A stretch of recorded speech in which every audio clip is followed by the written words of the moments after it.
Imagine a journey through life where the road is already winding and challenging. Now, picture that road with unexpected pitfalls, traps that are hard to see but perilous when encountered. For those living with diabetes, life can often feel like this kind of journey. Managing blood sugar levels, diet, exercise, and medications is already a full-time endeavor. Yet, amid this already complex landscape, there are hidden dangers that many might not expect. Two vitamins that, despite their often touted benefits, could hasten the path to serious complications, even death. But before we continue, if you appreciate all the information and the research that goes into making a video like this, it does help out tremendously if you hit the like button and hit subscribe. Thank you, and let's begin. The idea of vitamins as life-shortening is counterintuitive to say the least. After all, vitamins are usually seen as the good guys, the essential nutrients that support our bodies in countless ways. They're sold in bright, cheerful bottles promising better health, more energy, and a longer life. Yet, as the saying goes, too much of a good thing can be bad. When it comes to vitamins A and E, the story takes a dark turn for those managing diabetes. Vitamin A is well known for its role in vision, immune function, and skin health. It's a powerful antioxidant, meaning it helps protect cells from damage caused by free radicals. But the line between beneficial and harmful can be thin. For diabetics, this line may be thinner than most people realize. Research suggests that excessive intake of vitamin A could interfere with glucose metabolism, making blood sugar levels more difficult to control. High doses of vitamin A have been linked to an increased risk of insulin resistance, a condition where the body's cells do not respond effectively to insulin, leading to higher blood sugar levels. This resistance can be particularly dangerous for diabetics, as it may worsen the very condition they are trying to manage. In a 2012 study published in the journal Diabetes Care, researchers found that individuals with higher levels of retinol, the active form of vitamin A, had a significantly increased risk of developing type 2 diabetes. This study observed over 3,000 participants over a 10-year period and concluded that those with elevated retinol levels were more likely to develop insulin resistance and, subsequently, diabetes. This suggests that while vitamin A is necessary for overall health, too much of it can tip the scales in the wrong direction, particularly for those already at risk for or managing diabetes. But that's not all. There's more to this story when we consider the liver, an organ crucial for processing and storing vitamin A. In diabetics, the liver is often already under stress due to the body's impaired ability to manage glucose. Excessive vitamin A intake can lead to liver toxicity, exacerbating this stress. The liver's role in managing blood sugar levels means that when it's compromised, the entire system is thrown off balance, potentially leading to more frequent and severe hyperglycemic episodes. For someone already managing diabetes, this added stress on the liver can be the tipping point from controlled to uncontrolled blood sugar levels, significantly increasing the risk of complications. Then there's vitamin E, another antioxidant hero in the public eye. It's commonly hailed for its role in protecting cells from oxidative stress, supporting immune function, and promoting skin health. Vitamin E is fat-soluble, meaning it's stored in the body's fatty tissues and liver, similar to vitamin A. While this storage ability ensures that the body has a reserve, it also means that taking too much vitamin E can lead to toxic levels, especially if consumed in high doses over time. For those with diabetes, the risks associated with vitamin E are less about what it does in small amounts and more about what happens when intake exceeds what the body needs.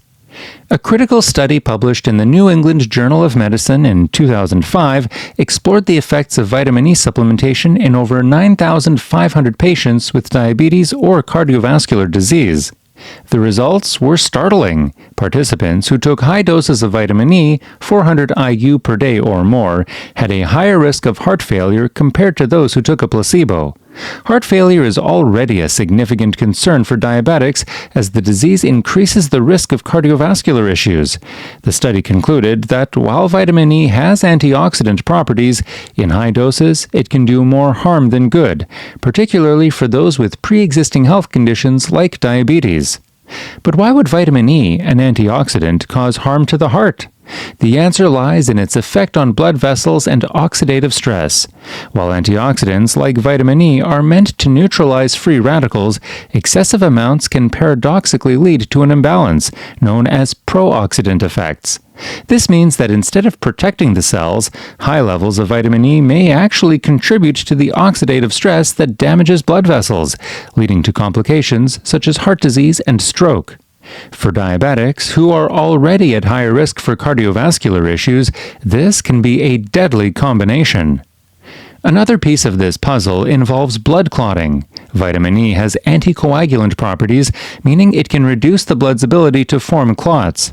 While this might sound beneficial in preventing heart attacks or strokes, in reality, it can increase the risk of hemorrhagic stroke, where bleeding occurs in the brain. Diabetics are already at increased risk for stroke, and adding excessive vitamin E into the mix can elevate that risk even further. It's also worth considering the interactions between these vitamins and diabetes medications. Many diabetics take medications to manage their blood sugar levels, and high doses of vitamins A and E can interact negatively with these drugs. For example, vitamin E can potentiate the effects of blood-thinning medications like warfarin, leading to an increased risk of bleeding. On the other hand, excessive vitamin A can interfere with the metabolism of medications like metformin, potentially reducing their effectiveness in controlling blood sugar levels. The complexity of managing diabetes is already daunting without adding unnecessary risks. The reality is that while vitamins A and E are essential nutrients, they are not benign when taken in excess, particularly for those with diabetes. These vitamins, often perceived as beneficial, can become dangerous when their intake exceeds the body's needs. This doesn't mean that diabetics should avoid these vitamins altogether, but rather that they should be cautious about the sources and amounts they consume. One of the biggest challenges is that vitamin supplements are widely available and often marketed as a way to improve health and prevent disease. The perception is that more is better, but as we've seen, this is not always the case. It's crucial for diabetics to understand that their bodies have different needs and vulnerabilities. What might be safe for the general population can be harmful to someone managing a chronic condition like diabetes. So, where does this leave those living with diabetes? The key is balance and informed decision-making. Before reaching for that bottle of vitamin A or E supplements, it's important to consult with a healthcare provider. Blood tests can determine if there's a deficiency that needs addressing, but in most cases, a well-balanced diet will provide all the necessary nutrients without the risks associated with high-dose supplements. For those who are already taking these supplements, it's worth having a conversation with a doctor to reassess whether they are truly necessary or if the risks outweigh the benefits.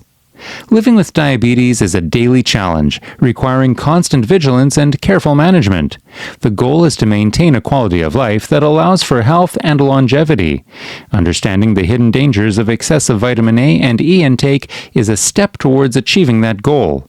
While these vitamins are important, they are not a cure-all, and in fact, they could be a silent threat lurking in the background. It's a reminder that when it comes to health, more is not always better, and sometimes less is more.